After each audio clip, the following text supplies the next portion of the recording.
러시아가 한국에 손을 내밀었다. 그 첩보가 전해진 순간 백악관의 공기는 무겁게 가라앉았습니다. 미국이 동맹의 인재를 구금하고 추방하던 바로 그때 모스크바는 서울로 극비 메시지를 보낸 겁니다. 미국이 버린 인재, 우리가 모시겠다. 푸틴의 직접 지시라는 소식까지 겹치자 모두의 손이 떨렸죠. 만약 한국의 기술 인재들이 러시아로 넘어간다면 핵무기보다 무서운 반전이 일어날 수 있습니다. 압박으로 동맹을 잃은 미국, 그러나 그 바람을 타고 더 높이 날아오른 나라. 그 나라는 바로 대한민국입니다. 지금부터 그 놀라운 현장 속으로 들어가 보시죠. 미국에서 날아온 충격적인 이야기. 바로 시작합니다. 그리고 지금 어디에서 시청하고 계신지 댓글로 남겨주세요. 여러분의 이야기도 듣고 싶습니다.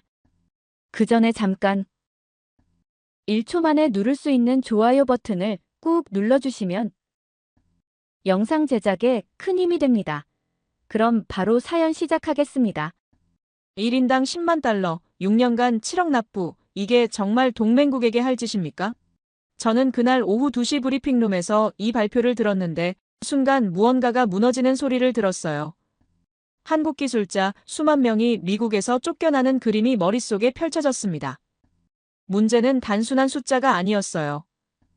그들은 반도체와 인공지능 최전선의 핵심 인재였는데 말이죠. 그런데 더 큰 충격이 기다리고 있었습니다. 러시아가 한국에 손을 내밀었다는 첩보를 받은 순간 회의실 공기가 얼어붙었어요. 모스크바 크렘린에서 서울로 보낸 극비 메시지였습니다. 미국이 버린 인재들을 러시아가 모시겠다는 제안이었고 최고 위층의 직접 지시라는 정보까지 입수됐어요. 저는 온몸이 떨렸습니다. 만약 한국 기술자들이 러시아로 넘어간다면 핵무기보다 무서운 일이 벌어질 거예요. 미국의 기술 패권이 하루아침에 무너질 수 있거든요. 그 순간 저는 깨달았습니다. 우리가 동맹을 잃는 게 아니라 적을 키우고 있다는 걸 말입니다. 안녕하세요. 저는 에던 리처드입니다. 오랫동안 워싱턴에서 국방부 싱크탱크 자문위원으로 일해왔어요. 나토 전략안보센터에서도 연구원으로 활동했고 군사전략과 핵 억제 이론을 전문으로 분석해왔습니다. 데이터와 사례로 말하는 냉철한 분석가라는 평가를 받아왔는데 솔직히 처음에는 한국의 능력을 다소 과소평가하고 있었어요. 하지만 지금 제 앞에 펼쳐진 상황은 그 어떤 전략, 시뮬레이션에서도 본 적이 없는 충격적인 현실이었습니다. 그날 발표 30분 후, 제 휴대폰은 완전히 불이 났어요. 구글과 마이크로소프트, 테슬라까지 모든 인사 담당자가 분노에 찬 목소리로 상황의 심각성을 호소했습니다. 287명의 2,870만 달러라는 천문학적 수치였고 가족 동반 갱신도 불가하다는 통보였어요. 저는 말문이 막혔습니다. 동맹국 한국의 인재들이 단숨에 인질로 전락한 순간이었죠. 특히 반도체 설계와 배터리 기술, 방산 시스템 개발의 핵심 엔지니어들이 대거 포함되어 있었습니다. 하지만 진짜 악몽은 이제 시작이었어요. 그날 저녁 비밀 브리핑에서 한 장의 보고서가 제 앞에 놓였습니다. 제목은 한국인 구금 사건이었는데 올해 9월 초부터 미국 내 한국계 연구원들이 안보심사라는 명목으로 전격적인 행정 조치를 받기 시작했다는 소식이었습니다. 구금된 인원만 300명이 넘었어요. 순간 회의실 공기가 얼어붙었습니다. 저는 속으로 중얼거렸어요. 이건 단순한 정책 충돌이 아니라 동맹의 균열이라고 말입니다. 상황은 더욱 심각해졌어요. 텍사스 오스틴의 삼성 반도체 공장에서는 핵심 엔지니어들이 연쇄적으로 업무 정지 조치를 받았고 실리콘밸리 전역에서는 한국 출신 개발자들이 예고 없는 보안 검색과 함께 임시 격리 상태에 놓였습니다. 이들의 가족 구성원들은 하루아침에 경제적 불안정에 직면했고 자녀들은 교육 현장에서 예상치 못한 사회적 압박을 경험해야 했어요. 저는 이 체계적이고 광범위한 조치들을 관찰하며 전율했습니다. 이건 단순한 행정 절차가 아니라 의도된 압박 전략이었어요. 그런데 정작 한국의 반응은 예상과 완전히 달랐습니다. 당황하거나 굴복하는 대신 기민하게 움직이기 시작했어요. 서울에서는 긴급 대책회의가 열렸고 인재 귀환 시스템이 즉시 가동됐습니다. 한국 정부는 미국에서 곤경에 처한 기술자들과 그 가족까지 전부 본국으로 안전하게 모셔오겠다고 발표했어요. 단순한 구호 작업이 아니라 체계적인 정착 지원 프로그램까지 동시에 준비했습니다. 저는 그 뉴스를 보며 소름이 돋았어요. 이건 단순한 대응이 아니라 치밀한 전략이었습니다. 더 놀라운 건 한국이 위기를 기회로 전환하는 속도였는데 미국의 압박이 시작되자마자 K브리지 비자라는 혁신적인 제도를 전격 발표했습니다. 전 세계 최고 인재들에게 한국 정착을 위한 패스트 트랙을 제공하겠다는 내용이었어요. 입국에서 정착, 교육, 치안, 경력 전환까지 원스톱 생태계를 구축하겠다는 포부였습니다. 우리가 문을 닫는 동안 한국은 문을 열고 있었어요. 우리가 인재를 몰아내는 동안 한국은 품어주고 있었습니다. 바로 그 순간 러시아의 움직임이 본격적으로 포착됐어요. 크렘린의 외교 채널이 한국 측과 은밀한 접촉을 시도했다는 첩보였습니다. 러시아가 제안한 메시지의 핵심은 미국과의 협력에서 소외된 한국 인재들에게 새로운 기회의 장을 열어주겠다는 것이었어요. 단순한 정치적 접근이 아니라 구체적인 과학기술, 협력 방안까지 포함된 제안이었습니다.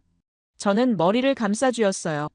만약 러시아가 한국에 본격적으로 손을 내민다면 이건 단순한 균열이 아니라 판의 완전한 전환이 될 거였습니다. 그날 밤 백악관 지하 회의실에서는 더욱 섬뜩한 계획이 논의됐어요.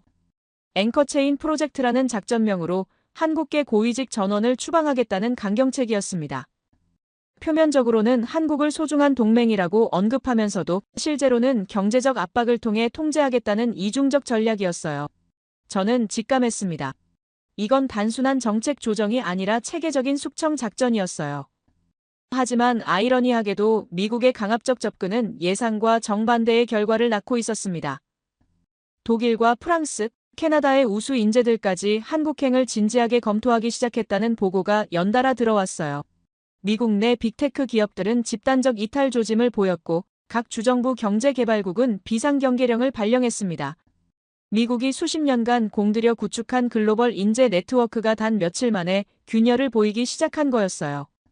저는 그 모든 상황을 실시간으로 목격하며 전율했습니다. 오랜 분석가 생활에서 처음으로 미국이 주도권을 잃는 공포를 느꼈어요.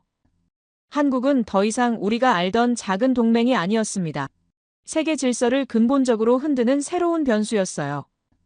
그리고 그 변수는 우리가 예상했던 것보다 훨씬 강력하고 치밀했습니다. 미국의 압박은 역풍이 되었고 그 바람의 날개는 한국을 향해 급속도로 퍼져가고 있었어요. 워싱턴, 시각 밤 11시 상무부에서 긴급 보고가 들어왔습니다. 독일과 프랑스, 캐나다 인재들마저 한국행 상담을 시작했다는 충격적 소식이었어요. 미국 내 빅테크 기업들에서는 집단 이탈 조짐이 본격화되고 있었고 각 주정부 경제개발국에서는 비상경계 발령이 내려졌습니다. 저는 눈앞의 데이터를 믿을 수 없었어요. 미국이 수십 년간 공들여온 글로벌 인재 네트워크가 단 하루 만에 붕괴 신호를 보내기 시작한 겁니다. 구글 본사에서는 핵심 AI 개발팀 전체가 마비 상태에 빠졌다는 보고가 올라왔어요. 한국 출신 엔지니어들 없이는 검색 알고리즘 업데이트조차 불가능하다는 절망적 현실이었습니다. 마이크로소프트에서는 클라우드 서버 관리 인력이 전멸 수준에 도달했고 테슬라는 배터리 생산 라인이 완전히 올스톱 상태가 됐어요. JP모건의 퀀트 트레이딩 시스템마저 셧다운 위기에 몰렸습니다. 순식간에 실리콘밸리 전체가 무너지고 있었죠. 하지만 더 충격적인 건 이들 기업의 대응이었습니다.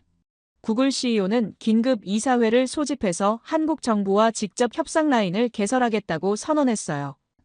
마이크로소프트는 서울의 아시아 최대 연구개발센터를 신설하겠다는 계획을 발표했습니다. 테슬라는 한국 배터리 기업들과의 전략적 파트너십 확대를 공식 검토하기 시작했어요. 이들은 더 이상 미국 정부의 압박 정책을 기다리지 않겠다는 명확한 신호를 보내고 있었습니다. 자정 무렵 백악관 회의실에서는 긴급 대책회의가 열렸어요. 한 보좌관이 테이블을 내리치며 강경론을 펼쳤습니다. 한국을 더 강하게 조여야 한다고 주장했고 인질로 삼아서 달러를 뽑아내자는 극단적 발언까지 나왔어요. 하지만 저는 참지 못하고 목소리를 높일 수밖에 없었습니다. 그런 접근은 자살행위라고 반박했어요. 한국을 압박하는 순간 유럽 인재들까지 한국으로 대거 이탈할 것이라고 경고했습니다.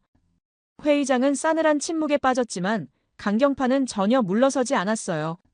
오히려 그들의 입에서는 더욱 섬뜩한 계획이 튀어나왔습니다. 앵커체인 프로젝트의 구체적 실행 방안이었어요. 한국계 고위직 전원을 단계적으로 추방하겠다는 치밀한 작전이었습니다. 저는 눈앞이 아득해졌어요. 앵커체인이라는 작전명 자체가 동맹국을 쇠사슬로 묶겠다는 의미였습니다. 더 놀라운 건 이 작전의 이중성이었어요. 공개적으로는 한국을 소중한 동맹이라고 치켜세우면서 뒤로는 경제적 생명줄을 조르겠다는 음모였습니다.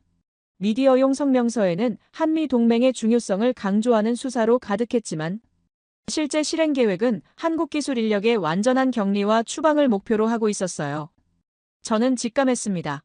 이건 단순한 정책 조정이 아니라 체계적인 숙청 작전이었어요. 바로 그 시간 한국에서는 정반대의 메시지가 전 세계로 송출되고 있었습니다. 서울 무역센터에서 열린 긴급 기자 간담회에서 K브리지 비자의 정식 도입이 발표됐어요. 세계 최고 인재라면 국적을 불문하고 한국에서 환영하겠다는 전격적 선언이었습니다. 단순한 비자 제도가 아니라 포괄적 정착 생태계를 제공하겠다는 야심찬 계획이었어요. 한국의 대응 속도는 정말 놀라웠습니다. 미국이 문을 닫기 시작한 지 불과 24시간 만에 전 세계를 향해 문을 활짝 열어젖힌 겁니다. 서울과 평택, 울산과 대구를 잇는 거대한 산업 네트워크가 하나의 제조업 별자리처럼 연결됐어요. 각 도시마다 특화된 분야의 연구개발 허브가 구축되고 인재들의 전문성에 따라 최적의 정착지를 매칭해주는 시스템이 가동됐습니다. 더 충격적인 소식이 이어졌어요. 러시아에서 한국으로 본격적인 제안이 날아왔다는 첩보였습니다. 단순한 외교적 접촉을 넘어서 구체적인 군사기술 교류 방안이 검토되고 있다는 정보였어요. 위성항법 시스템과 극초음속 기술 협력이 핵심 의제로 거론됐습니다. 저는 온몸에 소름이 돋았어요. 만약 한국과 러시아가 본격적으로 손을 잡는다면 전 세계 군사 균형이 완전히 재편될 수 있었습니다. 러시아의 제안은 생각보다 훨씬 구체적이고 매력적이었어요. 모스크바의 첨단 연구소들이 보유한 극저온 로켓 기술과 한국의 정밀 제조 능력을 결합하자는 내용이었습니다. 러시아의 위성항법 기술인 글로나스와 한국이 개발 중인 KPS 시스템의 통합 운용 방안도 포함되어 있었어요. 이건 단순한 기술 협력을 넘어서 새로운 군사블록의 형성을 의미했습니다. 미국 내부의 갈등은 더욱 격화됐어요. 연방정부의 강경파와 각 주정부 사이의 입장 차이가 극명하게 드러났습니다. 워싱턴에서는 한국을 더 강하게 압박해야 한다는 목소리가 높아졌지만 텍사스와 캘리포니아 주정부는 정반대 입장을 표명했어요. 한국 인재 없이는 자신들의 경제가 버틸 수 없다는 절박한 호소였습니다. 특히 텍사스 주지사는 긴급 성명을 통해 연방정부의 정책에 강력히 반발했어요. 오스틴과 휴스턴 일대의 반도체 산업이 한국 기술자들에 의존하고 있다는 현실을 강조했습니다. 캘리포니아 역시 실리콘밸리의 혁신 생태계가 한국 인재들 없이는 유지 불가능하다고 경고했어요. 연방과 주 정부 간의 이런 갈등은 미국 내부의 심각한 균열을 보여주는 신호였습니다. 더 놀라운 변화는 민간 차원에서 일어나고 있었어요. 하버드와 MIT, 스탠포드 등 주요 대학들이 한국 대학들과의 교환 프로그램을 확대하겠다고 발표했습니다. 이들은 연방정부의 압박, 정책과 별개로 학술 교류를 지속하겠다는 의지를 분명히 했어요. 심지어 일부 교수들은 한국으로 연구 거점을 이전하는 방안까지 검토하기 시작했습니다. 월스트리트에서도 예상치 못한 움직임이 포착됐어요. 주요 투자은행들이 한국 시장에 대한 투자 비중을 늘리겠다고 발표했습니다. 골드만삭스는 서울의 아시아 본부급 사무소 설립을 검토하고 있다고 했고, 모건 스탠리는 한국 핀테크 기업들과의 협력 확대 방안을 모색하고 있었어요. 이들은 정부의 압박 정책이 오히려 새로운 투자 기회를 창출하고 있다고 판단한 것 같았습니다. 한국의 대응은 더욱 치밀하고 전략적이었어요. 단순히 미국의 압박에 방어적으로 대응하는 것이 아니라 이를 글로벌 인재 허브로 도약하는 기회로 활용하고 있었습니다. K브리지 비자 시스템에는 인재의 전문 분야별로 맞춤형 정착 지원 프로그램이 포함되어 있었어요. 반도체 전문가는 평택으로, AI 개발자는 판교로, 바이오 연구원은 송도로 배치하는 체계적 계획이었습니다. 저는 이 모든 상황을 실시간으로 지켜보며 전율했어요. 미국의 압박이 의도와 정반대의 결과를 낳고 있었습니다. 한국을 고립시키려던 시도가 오히려 한국을 전 세계 인재들의 새로운 목적지로 만들어주고 있었어요. 러시아까지 가세한 상황에서 한국은 더 이상 미국의 압박에 굴복할 이유가 없어 보였습니다. 오히려 새로운 선택지들이 한국 앞에 펼쳐지고 있었어요. 그날 밤 제가 작성한 보고서의 마지막 문장은 이랬습니다. 미국의 압박은 역풍이 되었고 한국은 그 바람을 타고 더 높이 날아오르고 있다고 말입니다. 우리가 문을 닫는 동안 한국은 문을 열었고 우리가 벽을 쌓는 동안 한국은 다리를 놓았어요. 그리고 그 다리 위로 전 세계의 인재들이 몰려들기 시작했습니다. 며칠 후 저는 한 통의 암호화된 이메일을 받았습니다. 보낸 사람은 세르게이 이바노프였어요. 러시아 출신으로 국제원자력기구 연구관이었던 인물이었습니다. 망명한 과학자였고 예전 나토 프로젝트에서 만난 적이 있는 신뢰할 만한 소스였어요. 메일 첫 줄은 간결했지만 충격적이었습니다. 제가 모르는 진실이 있다는 내용과 함께 한국이 단순한 동맹국이 아니라는 경고였어요. 이바노프와의 비밀 통화에서 그는 자신의 경험을 털어놓기 시작했습니다. 그가 직접 목격한 북한 영변 핵시설의 참혹한 실상이었어요. 낡은 원심 분리기들이 제대로 작동하지 않는 상태에서도 가동되고 있었고 조작된 데이터가 일상적으로 보고되고 있었습니다. 굶주린 연구원들은 과학적 진실보다는 정치적 생존에 매달려 있었어요. 그곳에는 진짜 과학이 존재하지 않았다는 것이 이바노프의 결론이었습니다. 더 충격적인 증언이 이어졌어요. 이바노프는 북한에서 탈출한 과학자 한 명을 직접 만났다고 했습니다. 리수진이라는 이름의 핵물리학자였는데 그녀가 털어놓은 이야기는 정말 경악스러웠어요. 북한의 핵개발 프로그램이 실제로는 대부분 허세와 거짓말로 이루어져 있다는 충격적 고백이었습니다. 그들은 거짓 보고서만 작성하고 있었고 실제 기술력은 외부에서 과대평가된 것과는 전혀 달랐어요. 리수진의 증언은 더욱 구체적이었습니다. 북한 과학자들은 매일 허위 데이터를 작성해야 했고 실험 결과를 조작하는 것이 일상화되어 있었어요. 진짜 과학적 발견이나 혁신은 찾아볼 수 없었고 모든 것이 정치적 목적에 부합하도록 왜곡되고 있었습니다. 그녀는 탈출 후 한국의 연구 환경을 접하면서 완전히 다른 세계를 경험했다고 했어요. 진짜 과학은 한국에 있다는 것이 그녀의 절실한 고백이었습니다. 이바노프는 자신이 한국에서 본 것들을 생생하게 묘사했어요. 정확한 데이터와 자동화된 시스템, 그리고 무엇보다 두려움 대신 자부심을 가지고 일하는 과학자들의 모습이었습니다. 북한의 억압적이고 거짓으로 가득한 환경과는 완전히 대조적인 풍경이었어요. 한국의 연구소에서는 실패를 두려워하지 않고 도전하는 문화가 자리 잡고 있었고, 과학적 진실을 추구하는 것이 최고의 가치로 여겨지고 있었습니다. 더 놀라운 사실은 러시아 내부에서도 변화가 일어나고 있다는 것이었어요. 이바노프에 따르면 러시아의 젊은 과학자들조차 한국을 주목하기 시작했다고 했습니다. 모스크바의 첨단 연구소에서 일하는 연구원들이 한국의 연구, 환경과 시스템에 대해 깊은 관심을 보이고 있었어요. 특히 한국의 투명하고 체계적인 연구 문화가 러시아 과학자들에게 매력적으로 다가오고 있었습니다.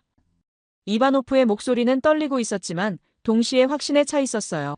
그는 만약 한국과 러시아가 본격적으로 손을 잡는다면 세계 군사 균형이 송두리째 바뀔 것이라고 경고했습니다. 러시아의 기초과학기술과 한국의 응용, 기술 및 제조 능력이 결합된다면 상상할 수 없는 시너지가 창출될 수 있다는 것이었어요. 이는 단순한 기술 협력을 넘어서 새로운 과학기술 패러다임의 탄생을 의미했습니다. 그 순간 저는 등골이 오싹해지는 것을 느꼈습니다. 한국의 부상만 해도 미국에게는 충분한 위협인데 거기에 러시아라는 거대한 그림자가 들이우고 있었어요. 더욱 심각한 것은 이것이 단순한 정치적 제휴가 아니라 과학기술 기반의 실질적 협력 가능성이라는 점이었습니다. 러시아의 우주항공 기술과 한국의 정밀 제조업이 만난다면 기존의 모든 군사 균형이 무너질 수 있었어요. 이바노프는 계속해서 충격적인 정보를 전달했습니다. 러시아 과학 아카데미 내부에서도 한국과의 협력에 대한 논의가 활발해지고 있다는 것이었어요. 특히 극초음속 기술과 위성항법 시스템 분야에서 한국의 정밀도와 러시아의 기초기술을 결합하자는 제안이 진지하게 검토되고 있었습니다. 이는 더 이상 가설이나 추측이 아니라 구체적인 협력 의제로 발전하고 있었어요. 더 놀라운 것은 러시아 과학자들이 한국의 연구 윤리와 투명성에 깊은 인상을 받고 있다는 사실이었습니다. 오랫동안 정치적 압박과 관료주의에 시달렸던 러시아 연구진들이 한국의 자유롭고 창의적인 연구 환경을 동경하고 있었어요. 이는 단순한 기술적 관심을 넘어서 문화적 매력으로까지 확장되고 있었습니다. 저는 그날 밤 이바노프와의 통화를 마치고 깊은 충격에 빠졌어요. 지금까지 제가 분석해온 모든 전략적 가정들이 흔들리기 시작했습니다. 한국이 단순히 미국의 압박에 저항하는 수준을 넘어서 완전히 새로운 국제 질서의 중심축으로 부상할 가능성이 현실화되고 있었어요. 북한의 허세에 불과했던 핵기술과는 달리 한국과 러시아의 결합은 진짜 게임 체인저가 될 수 있었습니다. 더 심각한 것은 이런 변화가 미국의 예상보다 훨씬 빠르게 진행되고 있다는 점이었어요. 러시아 과학자들의 한국에 대한 관심이 개인적 차원을 넘어서 제도적 협력으로 발전할 조짐을 보이고 있었습니다. 모스크바의 주요 연구기관들이 서울과의 공동 연구 프로젝트를 타진하고 있다는 정보도 입수됐어요. 이바노프가 마지막으로 전한 메시지는 더욱 충격적이었습니다. 러시아 내부에서도 한국식 연구, 문화를 도입하자는 목소리가 높아지고 있다는 것이었어요. 투명한 데이터 공유와 자유로운 토론 문화, 그리고 실패를 용인하는 혁신적 환경이 러시아 과학계의 새로운 이상향이 되고 있었습니다. 이는 기술적 협력을 넘어서 문명적 전환의 신호였어요. 저는 그 모든 정보를 종합하며 전율했습니다. 만약 러시아 과학자들까지 한국에 합류한다면 이건 단순한 동맹의 변화가 아니라 세계 질서의 근본적 전환을 의미했어요. 미국이 구축해온 과학기술 패권이 완전히 재편될 수 있는 상황이었습니다. 한국은 더 이상 우리가 통제할 수 있는 작은 동맹이 아니었어요. 그날 밤 제가 일지에 적은 문장은 이것이었습니다. 한국은 단순한 동맹에서 벗어나 세계 질서를 흔드는 새로운 변수로 부상하고 있으며 러시아라는 그림자가 그 변수를 더욱 강력하게 만들고 있다고 말입니다. 북한의 허세와는 달리 한국과 러시아의 결합은 진짜 과학에 기반한 실질적 위협이 될 수 있었어요. 며칠 뒤 인천공항에서 서울로 향하는 고속도로를 달리며 저는 복잡한 감정에 휩싸여 있었습니다. 솔직히 한국에 대한 제 인식은 여전히 제한적이었어요. 미국의 압박에 굴복할 작은 동맹국 정도로 생각하고 있었습니다. 하지만 지난 며칠간 워싱턴에서 목격한 혼란과 러시아의 접근, 그리고 전 세계 인재들의 한국행 러시를 보며 뭔가 근본적으로 놓치고 있는 것이 있다는 직감이 들었어요. 과연 한국이라는 나라는 대체 무엇이고 어떤 DNA를 가지고 있길래 이런 자신감을 보이는 걸까요? 서울에 도착한 첫날부터 저는 예상과 다른 풍경을 마주했습니다. 도시 전체가 하나의 거대한 데이터 센터처럼 움직이고 있었어요. 지하철역마다 실시간 정보가 흘러나오고 있었고 건물들 사이로 보이는 LED 전광판에는 경제 지표와 환경 데이터가 투명하게 공개되고 있었습니다. 이는 단순한 스마트시티를 넘어서 투명성 자체를 도시의 철학으로 삼고 있는 것 같았어요. 서울 강남 코엑스에서 저는 처음으로 최강혁이라는 인물을 만나게 됐습니다. 한국무역센터의 전략위기 분석관이었는데 짧게 깎은 머리와 굳은 표정, 흔들림 없는 목소리를 지니고 있었어요. 외교관의 미소 대신 군 장교 같은 단호함이 그를 둘러싸고 있었습니다. 첫 만남부터 범상치 않은 인상을 풍겼어요. 최강혁이 내민 장표에는 케이브리지 비자의 전체적인 흐름이 상세히 그려져 있었습니다. 단순한 입국 절차가 아니라 입국에서 정착, 교육, 치안, 경력 전환까지 포괄하는 생태계였어요.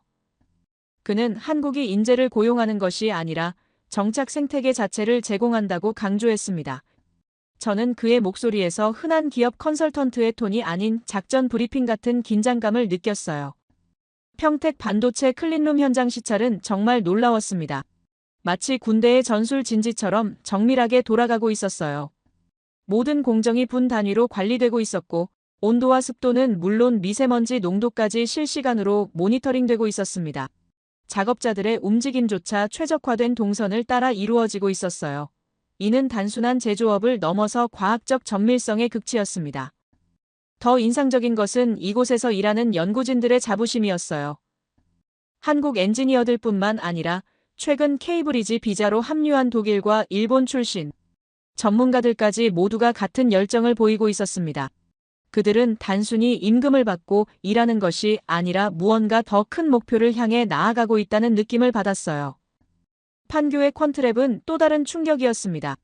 미사일 통제실을 연상시키는 대형 스크린들이 벽면을 가득 채우고 있었고 수많은 데이터가 실시간으로 흘러가고 있었어요. 오차없는 연산이 끊임없이 이어지고 있었고 모든 알고리즘이 군사작전처럼 치밀하게 설계되어 있었습니다. 이곳의 인공지능 시스템은 글로벌 금융시장의 변화를 실시간으로 예측하고 있었어요. 서산 배터리 관리 시스템과 울산 로보틱스 데이터는 코엑스 회의실에서 연구진들과의 심도 있는 분석을 통해 파악할 수 있었습니다. 서산의 열지도 데이터는 마치 전술 지도를 보는 것 같았어요.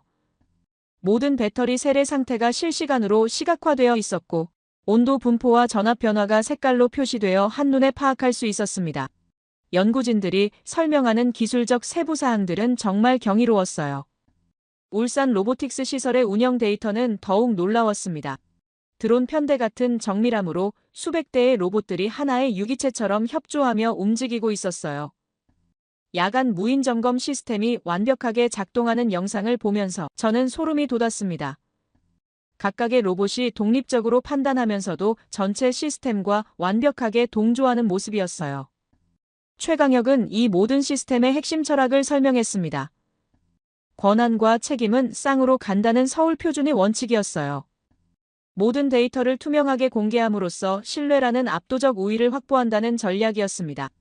군사에서 신뢰는 가장 비싼 탄약이며 한국은 그 탄약을 초당 재보급한다고 설명했어요. 연구진들과의 토론에서 더욱 놀라운 사실들이 드러났습니다. 한국의 기술 발전 속도가 기하급수적으로 증가하고 있다는 것이었어요. 특히 인공지능과 로보틱스 분야에서는 이미 미국을 추월한 영역들이 많다고 했습니다. 더 중요한 것은 이런 기술들이 모두 평화적 목적과 인류 공동의 이익을 추구하는 방향으로 개발되고 있다는 점이었어요. 한국 연구진들의 사고방식에서 저는 특별한 DNA를 발견했습니다. 그들은 경쟁을 제로섬 게임으로 보지 않고 상생의 기회로 인식하고 있었어요. 기술 발전을 통해 전 인류가 함께 번영할 수 있다는 확신을 가지고 있었습니다. 이는 미국의 패권적 사고방식과는 완전히 다른 접근이었어요. 최강혁이 보여준 미래 비전은 더욱 인상적이었습니다. 한국이 추구하는 것은 단순한 경제적 성공이 아니라 새로운 문명의 표준을 만드는 것이었어요. 투명성과 신뢰를 기반으로 한 글로벌 협력 모델을 구축하겠다는 야심찬 계획이었습니다. 이는 기존의 패권 질서와는 완전히 다른 새로운 패러다임이었어요. 데이터 분석 과정에서 한국의 숨겨진 저력을 확인할 수 있었습니다. 교육열과 기술 혁신에 대한 열정, 그리고 끊임없는 자기 개선 의지가 이 나라의 근본적 DNA였어요. 한국인들은 실패를 두려워하지 않고 도전하는 문화를 가지고 있었고, 개인의 성취보다 집단의 발전을 우선시하는 가치관을 지니고 있었습니다. 특히 인상적이었던 것은 한국의 장기적 비전이었어요. 단순히 현재의 경쟁에서 이기는 것이 아니라 미래 세대를 위한 지속 가능한 발전을 추구하고 있었습니다. 환경과 기술, 경제와 사회가 조화롭게 발전할 수 있는 모델을 만들어가고 있었어요. 이런 종합적 접근은 다른 어떤 나라에서도 볼 수 없는 독특한 특징이었습니다. 연구진들과의 마지막 대화에서 저는 한국이 가진 진정한 경쟁력을 이해할 수 있었어요. 그것은 기술력도 자본력도 아닌 사람에 대한 신뢰와 미래에 대한 확신이었습니다. 한국은 사람이 먼저 오면 모든 것이 따라온다는 철학을 실천하고 있었어요. 신뢰 자체를 통화로 사용하는 혁명적 시스템을 구축하고 있었습니다. 그날 밤 한강을 바라보며 저는 깊은 성찰에 빠졌습니다. 쇠사슬은 사람을 떠나게 하지만 표준은 사람을 끌어모른다는 사실을 확실히 깨달았어요. 한국이 신뢰를 무기화한 방식은 기존의 모든 전략적 상식을 뒤엎는 것이었습니다. 압박과 강제 대신 매력과 투명성으로 세계를 이끌어가고 있었어요. 저는 그 순간 깨달았습니다. 오랫동안 군사력만이 진짜 힘이라고 믿어왔던 제게 신뢰가 전략이 될 수 있다는 사실은 완전히 새로운 패러다임이었어요. 한국은 단순한 기술 강국을 넘어서 새로운 문명의 기준을 제시하고 있었습니다. 그리고 그 기준은 전 세계가 주목하고 따라하고 싶어하는 매력적인 모델이었어요. 성남 기지 외곽, 흐린 하늘 아래에서 한국의 KPS 위성 항법 시험이 시작됐습니다. 관제실 스피커에서 울려 퍼진 음성은 명확했어요. GPS 차단이 100% 완료됐다는 보고였습니다. 저는 숨을 죽이고 지켜봤어요. 과연 한국이 미국의 GPS 없이도 정밀 타격이 가능한지 확인하는 역사적 순간이었습니다. 전 세계가 주목하는 가운데 한국의 진짜 실력이 드러나는 시험대였어요. KF-21이 상공에 진입하고 지상의 현무 발사대가 동시에 좌표를 공유하기 시작했습니다. 두 무기 시스템은 서로를 보지도 않았고 직접 연결되지도 않았어요. 그들은 단지 좌표만을 공유했을 뿐이었습니다. 이는 기존의 모든 군사 상식을 뒤엎는 혁신적 접근이었어요. 미국의 GPS에 의존하지 않고도 완벽한 협조가 가능하다는 것을 증명하는 순간이었습니다. 발사 명령이 떨어졌고 순간적으로 저는 숨이 막혔어요. 미사일이 목표물을 향해 날아가는 궤적이 실시간으로 화면에 표시됐습니다. 그리고 놀라운 일이 벌어졌어요. 정확히 명중했을 뿐만 아니라 오차는 1m 이내였습니다. 저는 손으로 데이터를 직접 확인했어요. 산란값과 편착, 보정치 어느 것도 허술하지 않았습니다. 이 순간 저는 완전히 새로운 군사 패러다임을 목격하고 있었어요. 핵무기는 도시 전체를 날려버리지만 한국의 정밀 좌표 시스템은 위험 요소만을 선택적으로 제거할 수 있었습니다. 이는 단순한 기술적 진보가 아니라 전쟁의 개념 자체를 바꾸는 혁명이었어요. 제 머릿속의 모든 군사 교과서가 산산이 부서지는 느낌이었습니다. 시험 종료 후 최강혁이 제게 설명한 내용은 더욱 충격적이었어요. 핵무기는 상대의 결심을 멈추게 하지만 한국의 시스템은 상대의 실행 자체를 불가능하게 만든다는 것이었습니다. 이것이야말로 진짜 억제력이라고 강조했어요. 공포를 통한 억제가 아니라 능력을 통한 무력화였습니다. 저는 그 설명을 들으며 전율했어요. 한국이 핵을 만들 수 있는 능력을 숨기지 않으면서도 핵을 선택할 의도만을 거부한다는 전략이었습니다. 이런 접근 방식이 오히려 더 강력한 억제력을 만들어냈어요. 상대방은 한국의 기술력을 의심할 수 없지만 동시에 핵 위협을 느끼지도 않는 절묘한 균형이었습니다. 바로 그 순간 놀라운 소식이 전해졌어요. 러시아 출신 과학자 이바노프가 한국의 실험을 참관한 후 격찬을 보냈다는 것이었습니다. 그는 한국에서 진짜 과학을 보았다며 깊은 감탄을 표했어요. 북한의 허세와 조작된 데이터와는 완전히 다른 차원의 정밀성과 투명성이라고 평가했습니다. 이바노프의 평가는 단순한 개인적 의견이 아니었어요. 그는 러시아 과학 아카데미 출신으로 핵물리학과 미사일 기술의 전문가였습니다. 그가 한국의 기술을 인정한다는 것은 국제적으로 엄청난 의미를 가졌어요. 특히 러시아와 한국 간의 기술 협력 가능성을 더욱 현실적으로 만드는 신호였습니다. 워싱턴으로 급파한 제 전문에는 단 5단어만 적혀 있었어요. 핵 없는 핵보유국 한국이라는 문구였습니다. 이는 기존의 모든 군사분류 체계를 뒤엎는 새로운 개념이었어요. 한국은 핵무기를 보유하지 않았지만 핵보유국과 동등한 억제력을 확보했다는 의미였습니다. 이 보고서를 받은 워싱턴의 반응은 예상대로 극도로 분열됐어요. 강경파들은 오히려 더 강하게 압박해야 한다고 주장했습니다. 한국의 능력이 강해질수록 더 철저히 통제해야 한다는 논리였어요. 그들은 한국의 기술적 독립이 미국의 전략적 우위를 위협한다고 판단했습니다. 반면 각 주정부의 반응은 완전히 달랐어요. 텍사스와 캘리포니아 주지사들은 한국 인재 없이는 자신들의 경제가 버틸 수 없다고 절박하게 호소했습니다. 실리콘밸리의 기술, 혁신도 텍사스의 에너지 산업도 모두 한국 전문가들에게 의존하고 있다는 현실을 인정했어요. 더 놀라운 것은 미군 내부에서도 의견이 갈렸다는 점이었습니다. 일부 장성들은 한국의 정밀 타격 능력이 오히려 미군의 작전 효율성을 높일 수 있다고 평가했어요. 핵무기에 의존하지 않고도 효과적인 억제력을 확보할 수 있다면 그것이야말로 진정한 군사혁신이라고 판단했습니다. 한국의 KPS 시스템에 대한 분석 결과는 더욱 충격적이었어요.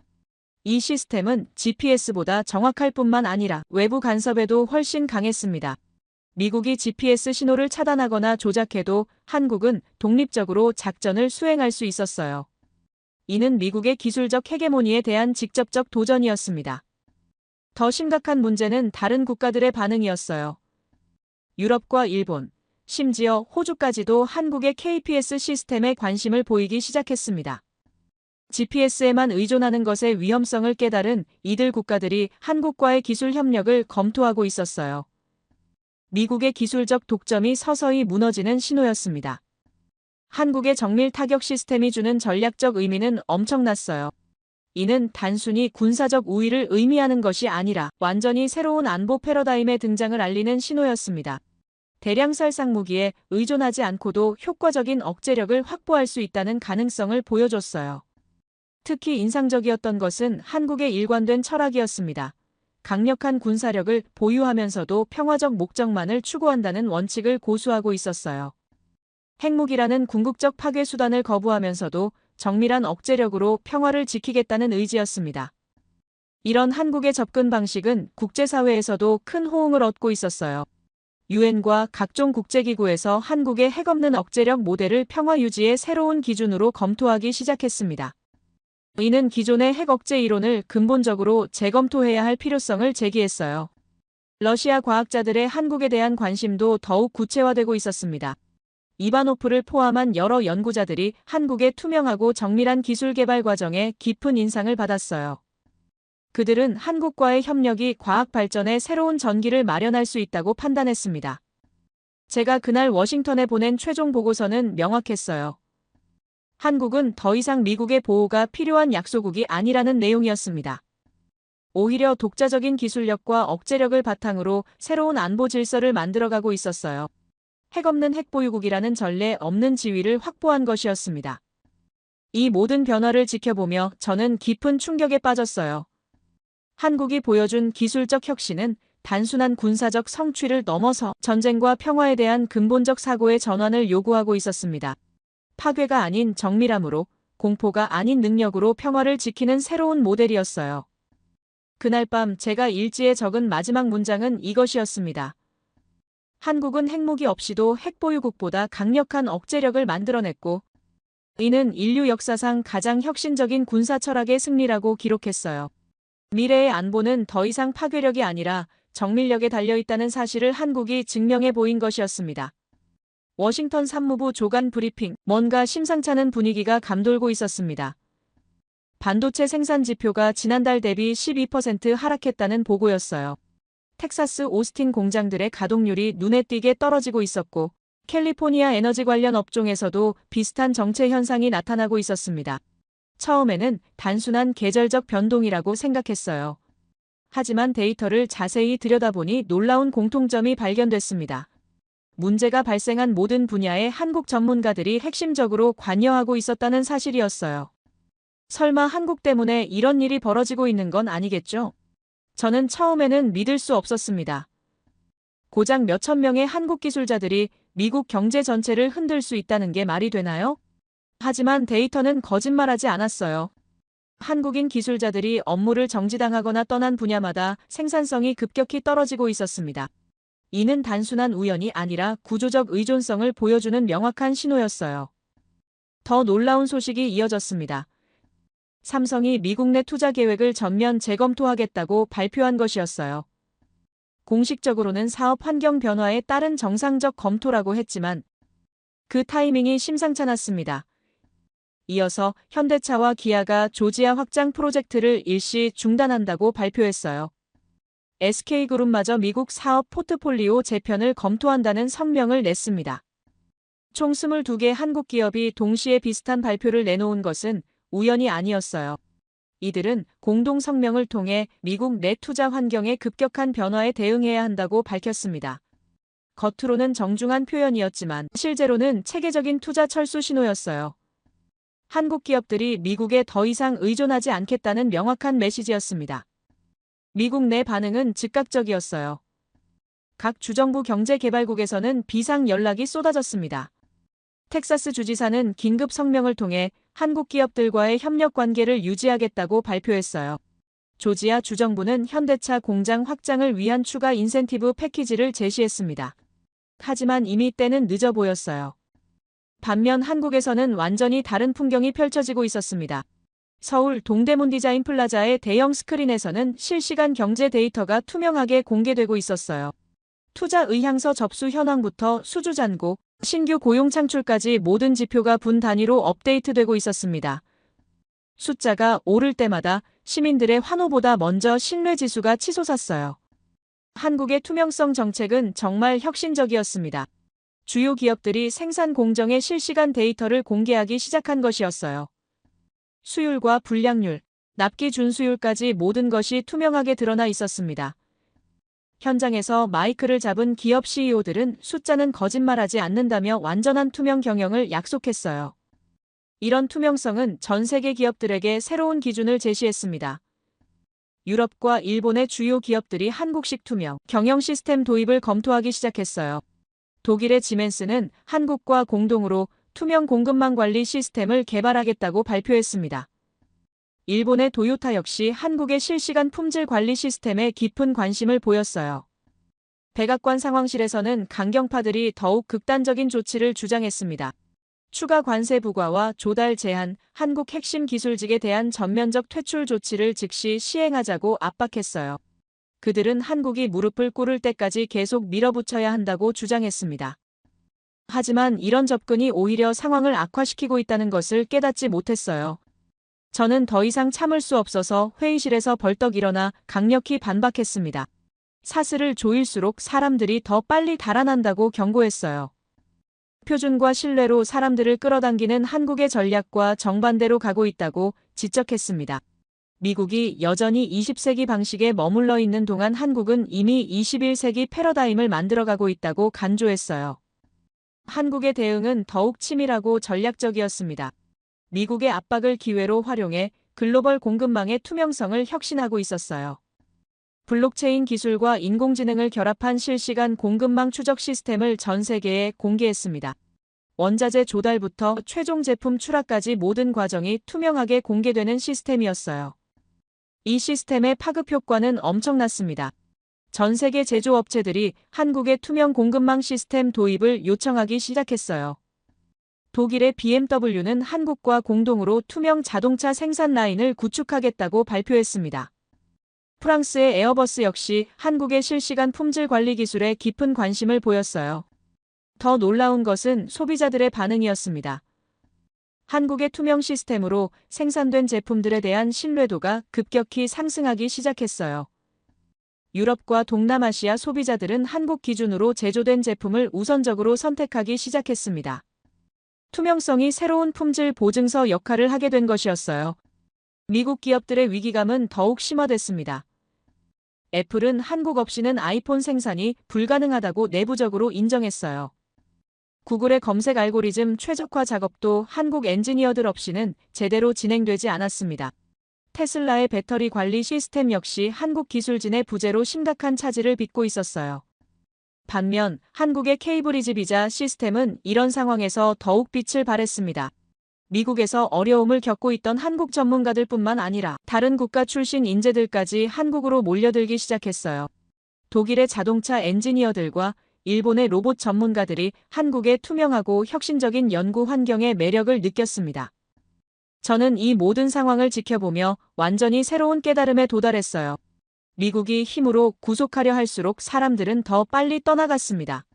반면 한국은 매력으로 끌어당기고 있었어요. 전장의 무기가 더 이상 미사일이나 핵이 아니라 대시보드와 투명성, 그리고 신뢰라는 사실을 확실히 깨달았습니다. 그날 밤 제가 작성한 보고서의 핵심 문장은 이것이었어요. 사슬은 사람을 떠나게 했고 표준은 사람을 모이게 만들었다는 내용이었습니다. 미국은 압박으로 통제하려 했지만 한국은 투명성으로 신뢰를 쌓았어요. 그 결과 전 세계 인재들이 자발적으로 한국을 선택하기 시작했습니다. 이는 단순한 경제적 경쟁을 넘어서 문명적 패러다임의 전환을 의미했어요. 보고서를 마치고 나서 며칠 후 제게 충격적인 정보가 전달됐습니다. 러시아 내부 소식통을 통해 입수한 기밀 문서였어요. 한국과 러시아 간 군사기술 협력에 관한 구체적인 제안서였습니다. 위성항법 시스템과 극초음속 미사일 엔진, 극저온 로켓 연료 데이터까지 포함된 상세한 협력 방안이었어요. 제 심장은 쿵쾅거렸습니다. 만약 이런 내용이 현실화된다면 미국의 미사일 방어망이 완전히 무력화될 수 있었어요. 러시아의 제안은 생각보다 훨씬 구체적이고 체계적이었습니다. 모스크바의 첨단 연구소들이 보유한 극저온 로켓 기술과 한국의 정밀 제조 능력을 결합하자는 내용이었어요. 러시아의 글로나스 위성항법 기술과 한국이 개발 중인 KPS 시스템의 통합 운용 방안도 상세히 기술되어 있었습니다. 이는 단순한 기술 협력을 넘어서 새로운 군사블록 형성을 의미하는 위험한 제안이었어요. 문서 깊숙이 숨겨진 내용은 더욱 섬뜩했습니다. 러시아가 한국에 제안한 극초음속 기술은 현재 미국이 개발 중인 그 어떤 방어 시스템으로도 요격이 불가능한 수준이었어요. 마하 5 이상의 속도로 불규칙하게 기동하면서도 정확한 타격이 가능한 기술이었습니다. 만약 이 기술이 한국의 정밀 유도 시스템과 결합된다면 기존의 모든 군사 균형이 송두리째 바뀔 수 있었어요. 바로 그 순간 미국 국방부에서 긴급 내부 보고서가 작성됐습니다. 보고서의 핵심 내용은 명확했어요. 한국과 러시아의 협력이 현실화되면 미국의 미사일 방어망이 완전히 무력화될 수 있다는 경고였습니다. 특히 한국의 정밀 타격 능력과 러시아의 극초음속 기술이 결합될 경우 미국 본토 방어가 거의 불가능해진다는 분석이었어요. 더 놀라운 사실은 이런 협력이 이미 비공식적으로 진행되고 있다는 증거들이었습니다. 모스크바 대학과 서울대학교 간의 공동 연구 프로젝트가 급격히 증가하고 있었어요. 표면적으로는 순수 학술 연구였지만 그 내용을 자세히 들여다보니 군사적 응용 가능성이 매우 높은 분야들이었습니다. 추진체 연구와 재료공학, 그리고 정밀 유도 시스템까지 모든 것이 연결되어 있었어요. 러시아 과학자들의 한국에 대한 관심도 더욱 구체화되고 있었습니다. 이바노프를 포함한 여러 연구자들이 한국의 투명하고 정밀한 기술 개발 과정에 깊은 감명을 받았다고 전해왔어요. 그들은 한국과의 협력이 러시아 과학 발전에 새로운 전기를 마련할 수 있다고 판단하고 있었습니다. 특히 한국의 자유롭고 창의적인 연구 환경을 동경하고 있었어요. 하지만 정말 충격적인 소식이 서울에서 날아왔습니다. 한국이 러시아의 핵기술 이전 제안을 정면으로 거부했다는 내용이었어요. 러시아는 핵무기 기술과 우라늄 농축 기술까지 포함한 포괄적 협력을 제안했지만 한국은 이를 단호히 거절했습니다. 대신 위성항법과 에너지 협력만을 제한적으로 논의하겠다는 입장을 분명히 했어요. 최강혁은 이에 대해 명확한 설명을 했습니다. 한국은 핵을 거래하지 않는다는 원칙이었어요. 핵무기는 과거의 유물이며 한국이 추구하는 것은 신뢰라고 강조했습니다. 핵이 아니라 신뢰야말로 진짜 억제력이라는 것이 한국의 확고한 철학이었어요. 이는 러시아의 기대와는 완전히 다른 반응이었습니다. 한국의 이런 입장은 국제사회에 큰 파장을 일으켰어요. 강력한 군사기술을 보유하면서도 핵무기만은 단호히 거부하는 모습이 새로운 모델로 주목받기 시작했습니다. 유엔 안보리에서도 한국의 핵없는 억제력 모델이 평화 유지의 새로운 기준이 될 수 있다는 논의가 시작됐어요. 이는 기존의 핵억제 이론의 근본적 도전이었습니다. 러시아 내부에서도 한국의 입장에 대한 반응이 엇갈렸어요. 일부 강경파들은 실망을 표했지만 많은 과학자들은 오히려 한국의 철학에 감동했다고 전해왔습니다. 특히 젊은 연구자들 사이에서는 한국식 평화적 기술 개발이 새로운 이상향으로 여겨지고 있었어요. 파괴가 아닌 건설을 위한 과학이라는 개념이 러시아 과학계에도 영향을 미치기 시작했습니다. 미국의 반응은 복잡했어요. 한편으로는 한국이 러시아와의 핵협력을 거부한 것에 안도했지만 다른 한편으로는 한국과 러시아 간의 다른 분야 협력이 여전히 위협적이라고 판단했습니다. 특히 위성항법 기술 협력은 미국의 GPS 독점 체제에 직접적 도전이 될 수 있었어요. 극초음속 기술 공유 역시 미국의 군사적 우위를 흔들 수 있는 요소였습니다. 더 심각한 문제는 한국의 영향력이 러시아 내부까지 확산되고 있다는 점이었어요.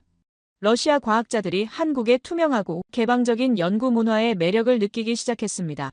정치적 압박 없이 순수하게 과학적 진실을 추구할 수 있는 환경이 러시아 연구진들에게는 꿈같은 일이었어요. 이는 단순한 기술 협력을 넘어서 문화적 전환의 신호였습니다. 한국의 전략은 정말 교묘했어요. 러시아와 협력하면서도 핵무기라는 가장 위험한 요소는 철저히 배제했습니다. 대신 평화적 기술 개발과 과학적 교류에만 집중함으로써 국제사회의 우려를 불식시켰어요. 동시에 러시아의 첨단 기술을 활용해 자신들의 역량을 강화하는 일석이조의 효과를 거두고 있었습니다. 러시아 측에서도 한국의 접근 방식에 점점 매력을 느끼고 있었어요. 기존의 핵무기 중심 사고에서 벗어나 새로운 형태의 억제력을 추구하는 한국의 모델이 흥미로웠습니다. 특히 한국이 보여준 정밀 타격 능력과 투명한 방어 시스템이 핵무기보다 더 효과적일 수 있다는 가능성을 인정하기 시작했어요. 한국과 러시아 간의 실질적 협력 분야도 점차 구체화되고 있었습니다. 위성항법 시스템의 상호 호환성 확보와 우주 발사체 기술 공유, 그리고 극지 연구를 위한 공동 프로젝트까지 다양한 영역에서 협력 방안이 논의되고 있었어요. 이 모든 것이 평화적 목적으로 제한되어 있었지만 군사적 파급 효과는 무시할 수 없었습니다.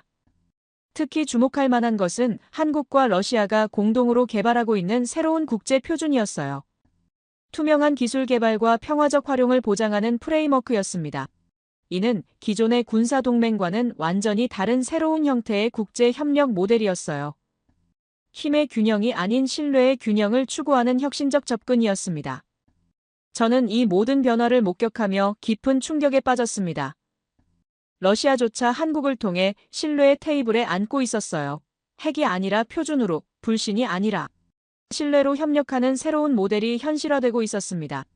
이것이야말로 한국이 추구하는 전략의 핵심이었고 러시아마저 흔들어 놓은 혁신적 접근이었어요. 한국과 러시아의 협력이 진전될수록 미국의 위기감은 더욱 커졌습니다. 두 나라가 핵무기 없이도 미국의 군사적 우위를 위협할 수 있는 능력을 갖추고 있었어요.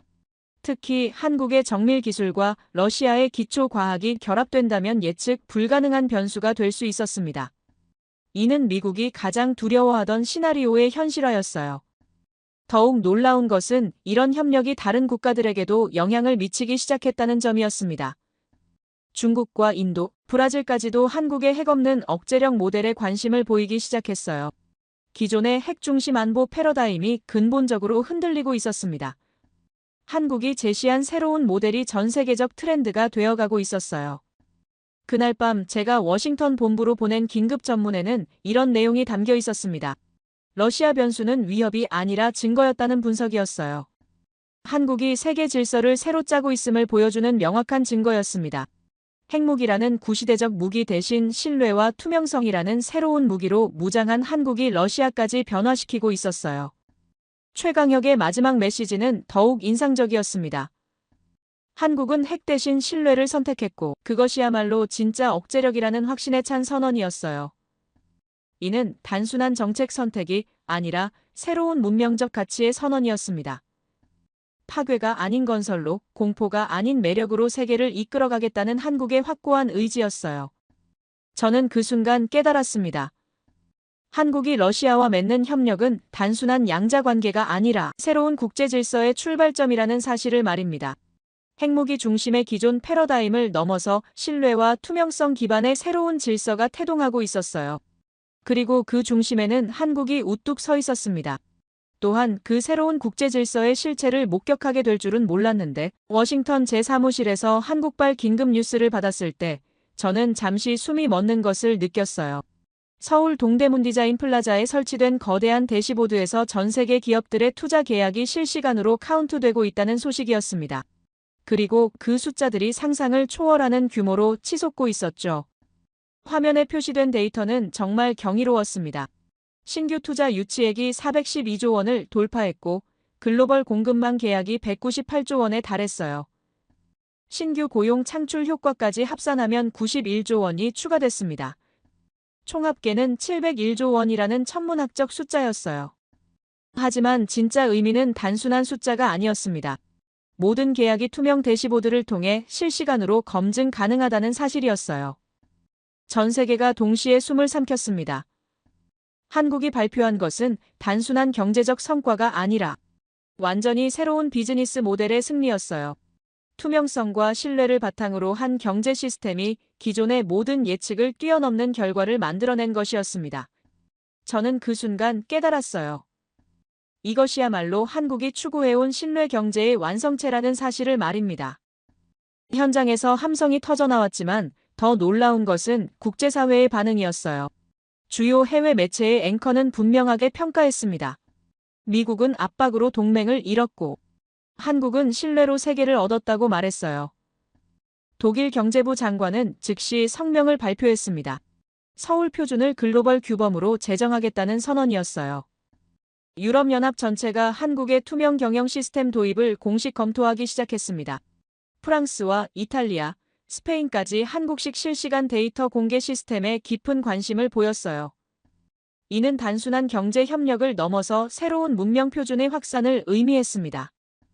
한국이 제시한 투명성과 신뢰의 모델이 전 세계적 트렌드가 되어가고 있었어요. 그리고 러시아 출신 과학자 이바노프가 한국 기자회견장에서 했던 발언은 더욱 충격적이었습니다. 그는 영변에서 거짓을 봤고 서울에서 진실을 봤다고 증언했어요. 한국은 핵이 없어도 강대국이라는 그의 선언이 전 세계로 송출됐습니다. 이는 기존의 모든 강대국 정의를 뒤엎는 혁명적 발언이었어요. 미국 내부에서는 더욱 심각한 균열이 나타나기 시작했습니다. 캘리포니아와 텍사스 주지사들이 연방정부의 대한국 정책에 공개적으로 반발했어요. 그들은 한국과의 협력 없이는 자신들의 경제가 지속될 수 없다고 선언했습니다. 실리콘밸리와 오스틴의 기업들도 한국과의 직접 협력 라인 구축을 서둘렀어요. 월스트리트에서도 예상치 못한 변화가 일어났습니다. 주요 투자은행들이 한국 시장에 대한 투자 비중을 대폭 늘리겠다고 발표했어요. 골드만삭스는 서울의 아시아 태평양 본부급 사무소 설립을 공식 검토한다고 발표했습니다. 모건 스탠리는 한국 핀테크 기업들과의 전략적 파트너십 확대를 선언했어요. 한국의 700조 성과 발표는 단순한 경제적 숫자를 넘어서 새로운 패러다임의 증명이었습니다. 투명성과 신뢰를 바탕으로 한 경제 모델이 기존의 모든 시스템을 압도할 수 있다는 사실을 보여줬어요. 압박과 불신으로 운영되던 구시대 경제와는 완전히 다른 차원의 성과였습니다. 더욱 놀라운 것은 이 모든 성과가 지속 가능한 방식으로 달성됐다는 점이었어요. 한국은 환경과 사회적 책임까지 고려한 ESG 기준을 모든 투자에 적용했습니다. 단순한 이익 추구가 아니라 인류 공동의 번영을 목표로 하는 새로운 자본주의 모델이었어요. 이는 기존의 탐욕 중심 경제와는 완전히 다른 접근이었습니다. 한국이 발표한 K-베이스 어코드라는 새로운 국제 규범도 주목받았습니다. 투명성과 신뢰를 기반으로 한 국제 협력의 새로운 기준이었어요. 핵무기나 군사력이 아닌 상호 신뢰와 투명한 데이터 공유를 통해 평화를 유지하겠다는 혁신적 제안이었습니다. 이미 10여 개국이 이 협정 가입에 관심을 표명했어요. 아시아 국가들의 반응도 폭발적이었습니다. 싱가포르와 베트남, 태국이 한국식 투명 경제 시스템 도입을 검토하기 시작했어요. 인도네시아와 말레이시아도 한국과의 경제 협력 확대를 위한 특별위원회를 구성했습니다. 아시아 전체가 한국을 중심으로 한 새로운 경제 블록을 형성해가고 있었어요. 중동과 아프리카에서도 한국에 대한 관심이 급증했습니다. UAE와 사우디아라비아가 한국의 에너지 전환 기술에 대한 대규모 투자를 검토하고 있었어요. 남아프리카 공화국과 나이지리아도 한국식 투명 거버넌스 시스템 도입을 논의하기 시작했습니다. 한국의 영향력이 전 지구적으로 확산되고 있었어요. 저는 이 모든 변화를 지켜보며 완전히 새로운 세계의 탄생을 목격하고 있다는 것을 깨달았습니다. 한국이 보여준 것은 단순한 경제적 성공이 아니라 인류 문명의 진화였어요. 압박과 불신 대신 신뢰와 투명성으로, 독점과 비밀 대신 공유와 개방으로 세계를 이끌어가는 새로운 모델이었습니다. 미국의 전략적 실패는 더욱 명확해졌어요. 동맹을 압박으로 통제하려던 시도가 오히려 전 세계적 고립을 초래했습니다. 반면 한국은 매력과 신뢰로 전 세계를 하나로 묶어내고 있었어요. 이는 패권의 시대에서 신뢰의 시대로 넘어가는 역사적 전환점이었습니다. 그날 밤 제가 일지에 적은 마지막 문장은 이것이었습니다. 저는 오랫동안 군사전략가로 살아왔지만 이번에 배운 것은 단 하나였다고 기록했어요. 압박보다 매력이, 강제보다 선택이, 공포보다 신뢰가 더 강력하다는 진리였습니다. 그리고 그 진리를 세계에 증명한 나라가 바로 한국이었어요. 한국은 이제 세계의 신뢰 허브로 완전히 자리 잡았습니다. K-베이스 어코드를 통해 새로운 국제 질서의 중심이 되었어요. 핵무기와 군사력 대신 투명성과 신뢰를 무기로 삼아 전 세계를 이끌어가고 있었습니다. 이는 인류 역사상 가장 평화롭고 지속 가능한 패러다임의 시작이었어요. 저는 지금도 그 700조라는 숫자보다 더 중요한 것을 기억합니다. 그것은 한국이 보여준 새로운 가능성이었어요. 경쟁 대신 협력으로, 독점 대신 공유로, 불신 대신 신뢰로 세계를 바꿀 수 있다는 희망이었습니다. 이런 세상이 계속 이어져 나가기를 바랍니다. 오늘 제가 여러분께 들려드린 이야기는 단순한 과거가 아닙니다. 지금도 진행되고 있는 현재이고 우리가 만들어가야 할 미래예요. 한국이 보여준 신뢰의 힘이 전 세계로 퍼져나가기를 바라며 모든 나라가 서로를 압박하는 대신 신뢰할 수 있는 그런 세상이 오기를 바랍니다. 제 이야기를 끝까지 들어주셔서 감사합니다. 모두 안녕히 계세요. 오늘의 사연 어떻게 들으셨나요? 강대국 사이에서 흔들리지 않고 자신만의 길을 만들어가는 모습, 그리고 그 과정에서 드러난 신뢰와 기술의 힘이 참 인상 깊었습니다. 누군가는 이것을 새로운 기회의 시작이라고 볼 수도 있고, 또 누군가는 더 큰 갈등의 전조라고 생각할 수도 있을 겁니다. 하지만 분명한 건 세상이 빠르게 변하고 있고, 그 안에서 작은 선택 하나가 큰 역사를 만들 수 있다는 사실이 아닐까 싶습니다. 앞으로 이 이야기가 어떤 결말을 맞게 될지는 아직 아무도 알 수 없습니다. 여러분의 생각은 어떠신가요? 여러분의 생각을 아래 댓글에 남겨주세요. 그리고 감동적인 사연을 주변 사람들과 공유하고 함께 이야기 나눠보세요.